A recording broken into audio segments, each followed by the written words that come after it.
very good question. In order to perform PGTA well, we have to have at least 6 blastocysts to find one genetically normal one, healthy one.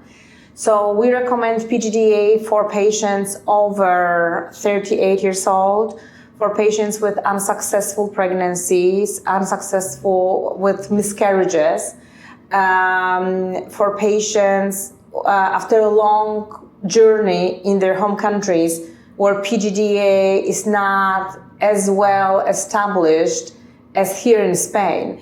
I always say that in order to perform PGTA well, you need to have a very good embryology team and genetical team to make it happen. It's not a secret that, having my Eastern European background, we give one chance for one patient, for one person, once in our lifetime. So the embryologists that I've been working with are people who know me since 2013. We have an amazing embryologist who does the embryos biopsies only. It's a man who doesn't, look at the eggs anymore. He doesn't do easy stuff in the lab. He doesn't do ICSI anymore. He just comes to the lab on the day when the lab coordinators tells him, and he biopsies the embryos from early in the morning until late at night. So I don't know, any country that I've worked in, somebody who's that specialized. And then the embryos, after PGTA, they have to be frozen. And you have to have an amazing lab coordinator who will know how to freeze their embryos and guarantee that after thawing of the euploid embryo, we'll have a pregnancy rate 60-70%. So that's why you do not ever change a winning team. The people that work in the lab are, experienced professionals who guarantee us certain statistics. And I worked with them in a clinic where, trained me when I came to Spain in 2013. And then what happened was, the clinic had to be sold. We had to find our way in different clinics. But patients, when they are happy with you, they follow you. So some of the embryos with some patients followed me to a different clinic, to a different operating theater. And what surprised me, the embryos after PGTA testing that we were using for the second child, 5 years after the PGTA, were still able to generate healthy pregnancies and healthy children. So in order, to talk about this quality of work, the step number 1, you have to have a professional who knows how to biopsy. You have to have a second professional who knows how to freeze and maintain the lab quality, freezing and thawing on this level. You have to have a medical professional who knows how to organize cycles. So a patient is coming here from the other side of Europe, not to see how beautiful the Spain is and have vacation on the beach. People are coming here with their bodies prepared to work, to generate embryos or to transfer embryos. You have to have people that takes care of the communication, that is fluent in their mother tongue, who organize your stay, your transportation.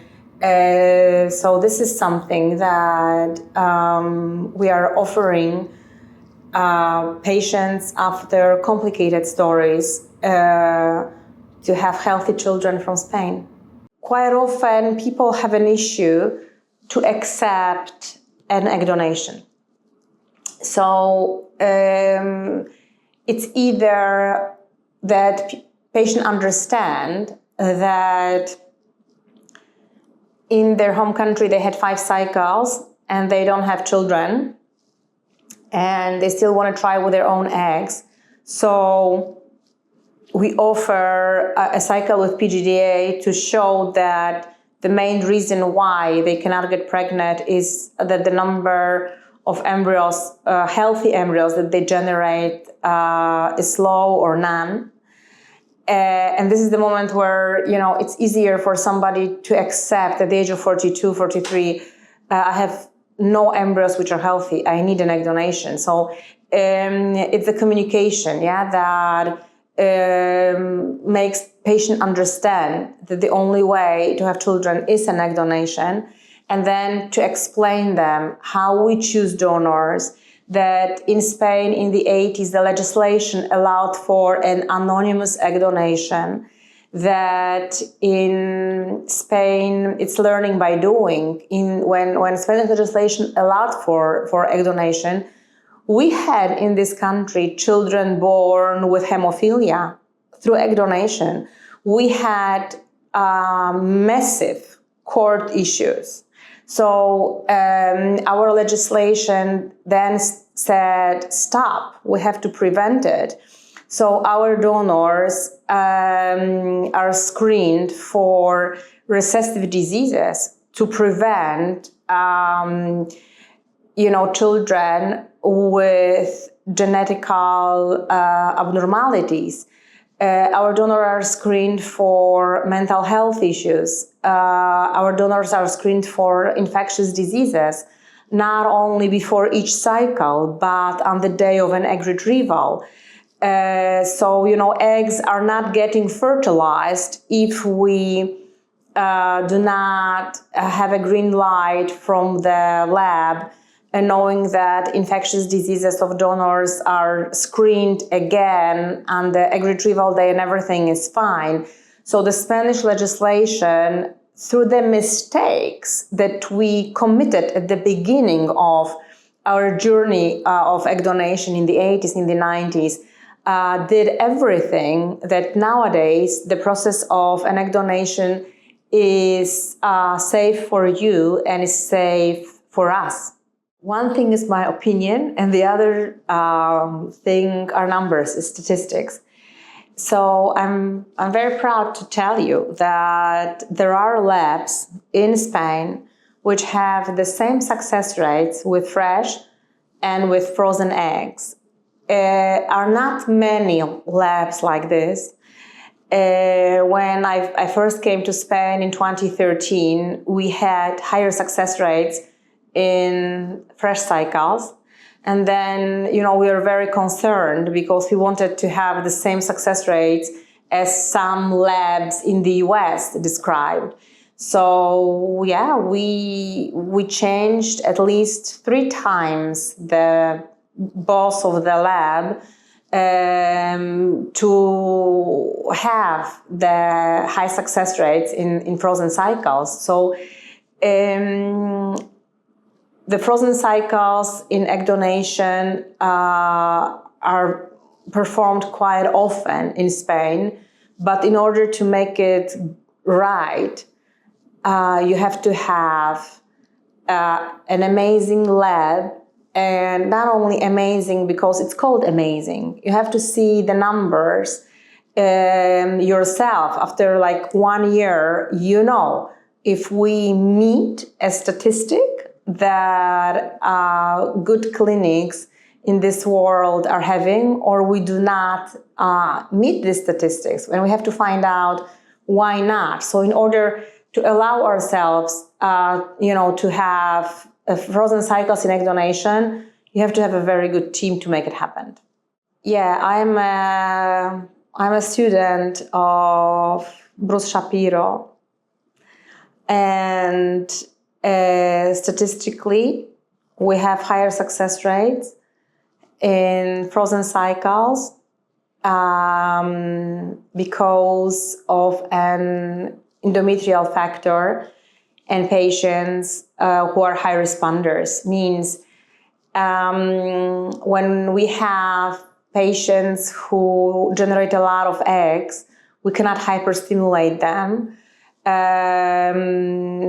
But we have to fertilize. The Spanish legislation allows us for fertilization of all the eggs after egg retrieval, for development of these embryos to day 5 and genetical testing of them. Embryos, after this kind of preparation, they have to get frozen.